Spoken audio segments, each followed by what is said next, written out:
তাওহিদ হৃদয়ই যেন হয়ে উঠেছেন বাংলাদেশের ব্যাটিংয়ের হৃদয়। আরও একবার নিদারুণ ব্যর্থ লিটন দাস। প্রত্যাশার চাপ মেটাতে গিয়ে ব্যাট হাতে পুরোপুরি ব্যর্থ নাজমুল হোসেন শান্ত। সিরিজ জয়ের লক্ষ্যে খেলতে নেমে জিম্বাবুয়ের বিপক্ষে তৃতীয় টি-20তেও ব্যাট হাতে মিশ্র প্রতিক্রিয়া দেখালো বাংলাদেশ।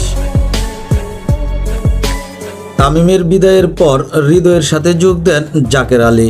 জাকের আর হৃদয় নামেন বড় ছক্কার প্রতিযোগিতায়।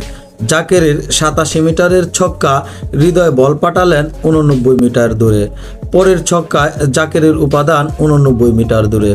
এদিকে 50 তুলে হৃদয় ক্যারিয়ার সেরা টি-20 ইনিংসে ফেরার আগে ব্যাট করেন 154 স্ট্রাইক রেটে।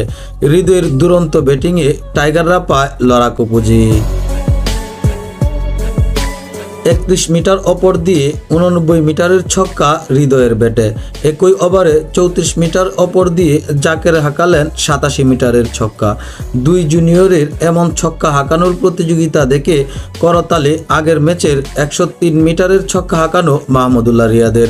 শেষ ওভারে রিয়াদ রিশাদ জুটির ব্যাট থেকে আসে 3টি বাউন্ডারি। তাদের ফিনিশিং এ টাইগাররা গড়ে চ্যালেঞ্জিং টোটাল।